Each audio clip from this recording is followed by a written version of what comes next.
Assalamualaikum warahmatullahi wabarakatuh dan selamat sejahtera pelajar. Okey, jadi pada hari ini kita akan teruskan pembelajaran kita bagi subjek reka bentuk dan teknologi bagi bab reka bentuk mekatronik. Okey, saya minta pelajar buka buku teks muka surat 22. Okey. Okey, saya pasti pada minggu lepas kamu telah belajar tentang bagaimana untuk melukis satu gambar raja blok, okey, bagi produk ini, palang elektrik. Okey, terima kasih saya ucapkan kepada pelajar yang telah menghantar. Jadi pada hari ini kita akan fokus sedikit tentang subtopik yang sama, di mana kamu akan menghasilkan gambar raja blok pada produk mekatronik sedia ada, okey, dengan tambahan. Okey. Jadi kalau kita lihat dalam gambar raja blok yang lepas saya dah terangkan mesti ada 3 perkara, iaitu mesti ada input, proses dan juga output. Okey. Input dia melibatkan peranti input. Okey, contohnya semua jenis penderia. Okey. Penderia haba, penderia pergerakan, penderia suhu, switch. Okey, itu ialah komponen input. Kemudian proses mestilah melibatkan pengatur caraan ataupun mikro pengawal. Okey. Manakala komponen output melibatkan motor, okey, lampu, LED, bentol, okey, dan lain-lain. Alright. Okey, sebagai contoh, jadi pada hari ini saya akan ajar kamu tentang bagaimana untuk membina gambar raja blok, okey, yang telah siap diubah suai. Okey, sebagai contoh, produk yang diberikan di sini ialah produk kereta kawalan jauh. Okey. Jadi ini merupakan gambar raja blok kereta kawalan jauh lah, yang asal. Di mana komponen input melibatkan panel kawalan tanpa wayar, iaitu remote control. Proses melibatkan mikro pengawal. Manakala output melibatkan pemacu motor dan juga motor AT. Bermaksud apabila mikro pengawal memberi isyarat kepada komponen output, maka komponen output akan menjalankan isyarat, okey, dan roda akan bergeraklah. Itu dia. Jadi sebagai contoh pada hari ini diberikan gambar rajah yang sama, okay, iaitu gambar rajah kereta kawalan jauh, di mana cuba kita kenal pasti apakah masalah yang ada pada kereta kawalan jauh kat bawah ni. Kita lihat betul-betul. Jangan cakap kereta kawalan jauh ni dia tak ada body, dia tak ada penutup. Itu orang kata masalah budak tadika. So kita tak payah cerita pasal tu. Kita fokus kepada dari segi kefungsian dan juga kegunaan dia. Okey, boleh juga gunakan model fungsi. Tahun lepas kamu dah belajar masa kamu tingkatan 2 ataupun dari segi kaedah pemerhatian. Okay, kita lihat.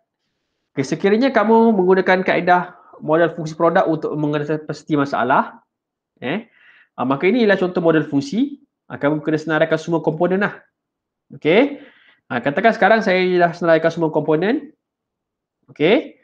Jadi masalahnya yang kena pasti ialah secara umumnya dia tak ada masalah pada reka bentuk kereta, tetapi kereta tersebut dia kekurangan fungsi tambahan. Di mana kereta tersebut dia sering berlanggar. Kalau kamu tolak remote control ke depan, maka kereta tu akan jalan terus. Kalau ada dinding ke, ada halangan ke, dia akan berlanggar. Jadi bila dia berlanggar, maka dia boleh menyebabkan kereta tu rosak. Okey. Daripada masa yang sama, tiada lampu. Kereta tersebut dia tak ada lampu. Okey, maksudnya bila dia berlalu kat kawasan gelap, dia tak nampak lah sebab dia tak ada lampu dan menjadikan prestasi kereta itu merosot. Maksudnya sekiranya dia langgar dinding tadi, langgar halangan, maka dia boleh menyebabkan kerosakan pada kereta. Jadi itu ialah masalah. Okey, itu ialah masalah. Jadi berdasarkan masalah tadi, okey, maka kita lukis gambar raja blok yang baru, di mana sama juga, kalau kita melihat warna putih ni yang asal, iaitu input dia ialah panel kawalan tanpa wayar, proses dia ialah mikro pengawal, manakala output dia ialah pemacu motor dan juga motor arus terus. Di mana, okey, berdasarkan masalah tadi tu, kereta tersebut dia langgar dinding dan juga kereta tersebut dia tak ada lampu, maka saya telah mengubah suai gambar kereta tersebut di mana saya tambahkan penderia inframerah, infrared sensor. Maksudnya di sini bila kereta tu jalan, dia kesan ada halangan, maka kereta tu akan berhenti. Itu dia. Penderia inframerah akan memberi isyarat kepada penderia inframerah akan memberi isyarat kepada mikro pengawal menunjukkan ada halangan. Jadi mikro pengawal akan proses maklumat, dia kata ada halangan, kena berhenti. Jadi mikro pengawal akan memberi isyarat kepada motor arus terus dan juga pemacu motor untuk berhenti. Okey. Manakala perintah peka cahaya pula digunakan fungsinya ialah untuk mengesan cahaya. Macam tadi masalah dia tak ada lampu kan. Okey, jadi maka apabila perintah peka cahaya tu dia kesan kawasan tu gelap, tak ada lampu, maka perintah peka cahaya akan memberikan isyarat kepada mikro pengawal. Maka pengawal akan proses dan maka pengawal akan menyalakan lampu LED. Maksudnya bila kawasan tu gelap, perintah peka cahaya tu dia kesan gelap, maka LED akan menyala.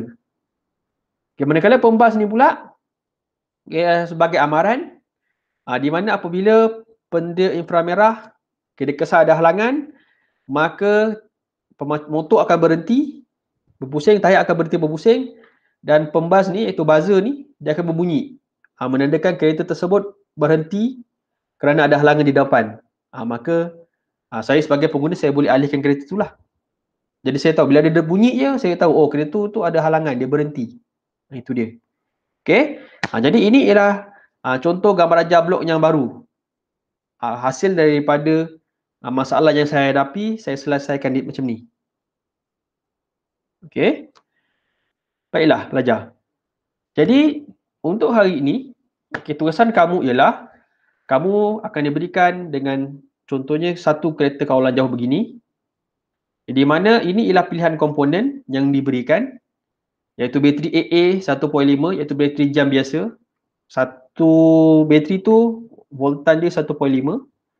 Kalau kamu pakai dua, bermaksud voltan dia 3 volt. Lagi besar voltan, lagi tinggi kuasa dia. Okey, kemudian bateri 9 volt yang bentuk petak. Okey, penyambung bateri, motor AT, mentol, diode pemancar cahaya dan juga switch. Jadi arahan dia ialah yang pertama, lihat gambar di atas. Okey, lihat di gambar ini ialah gambar kereta kawalan jauh asal yang diberikan. Okay, kemudian kamu kenal pasti masalah. Kamu lihat gambar ni, kamu bayangkan, jika kamu ada kereta ni, kalau kamu main, apa masalah yang ada kat kereta ni. Okey. Kemudian bila kamu dah tahu masalahnya, kamu tuliskan pernyataan masalah. Okey. Kemudian lukiskan gambar rajah blok baru. Semula, lukiskan gambar rajah blok sebelum produk diubah suai. Okey, maksudnya kamu dah tulis pernyataan masalah. Okey, bawah tu kamu lukiskan gambar rajah blok yang lama. Okey, produk yang asal. Okey, kamu lihat dalam buku teks sama. Okey, kemudian seterusnya bila kamu dah siap yang lama tu, kamu lukis balik gambar rajah blok baru. Okey, bagi produk tersebut dengan memasukkan pilihan komponen. Maksudnya bila komponen ni kamu pilih mana yang sesuai. Okey. Dan kemudian bila kamu dah siap, ambil gambar dan hantar pada cikgu menggunakan GC ataupun peranti lain lah. Okay, saya bagi contoh jika kamu tak faham saya bagi contoh. Okay, ini contoh. Okay. Di mana kereta tadi saya kenal pasti. Okay, ini contoh saya jangan ada yang ambil contoh saya. Kamu ambil contoh lain, kamu fikir. Saya nak kamu gunakan kamu punya fikiran tu. Jadi pernyataan masalah ni yang saya kenal pasti ialah kereta kawalan jauh tersebut tidak boleh digunakan untuk memotong rumput pada waktu malam. Itu masalah yang saya nampak. Jadi ini adalah gambar rajah blok yang lama. Okey. Di mana remote control tu ialah panel kawalan tanpa wayar. Okey, bateri ni bukan bateri pada remote control Bateri ni ialah bateri yang pada kereta, bodi kereta. Dekat bodi kereta tu ada mikro pengawal. Okey. Ini ialah pemacu motor dan juga motor AT lah. Okey, ini yang lama. Okay, bila saya dah siap yang lama, saya dah tahu masalahnya ialah kereta ni dia tak boleh potong rumput dan juga kalau waktu malam dia tak ada lampu. Susah nak jalan gelap. Okey. Jadi berdasarkan masalah ni, okey, gambar rajah blok baru saya yang baru ialah yang warna biru ni saya tambah. Di mana mikro pengawal sama, saya menggunakan mikro pengawal pada kereta tersebut. Okey, tetapi saya tambah motor AT. Okay, satu motor ni untuk pusingkan roda kan, ingat jangan kamu pakai roda yang sama, tak boleh. Motor tu dia hanya boleh berfungsi untuk satu kegunaan ni. Kalau untuk roda lah. Okey. Di mana motor yang saya tambah ni ialah untuk digunakan sebagai mata pisau. Saya letakkan mata pisau, maka bila kereta saya berjalan, motor tu bergerak. Mata pisau tu akan bergerak untuk memotong rumput. Dan pada masa yang sama, okey, saya tambahkan mentol. Bila kereta saya berjalan, mentol tu menyala dan kereta saya tu dia boleh bergerak dalam kawasan gelap. Bila saya stopkan, mentol dan juga motor yang ada mata pisau tu dia berhenti. Okey, itu komponen output. Okay, proses sama. Manakala untuk input saya tambah bateri. Kenapa saya tambah bateri? Kerana sekiranya saya tak tambah bateri, maka saya bimbang motor dan juga mentol ni dia tak boleh menampung, dia tak boleh berjalan sebab bateri yang ada ni dia dah pakai banyak. Jadi kalau kamu tambah banyak komponen, kamu kena tambah dia punya bateri. Kuasa sumber kena tambah sebab kalau tak nanti dia akan jadi slow lah. Okey? Jadi sekarang inilah contoh yang saya berikan.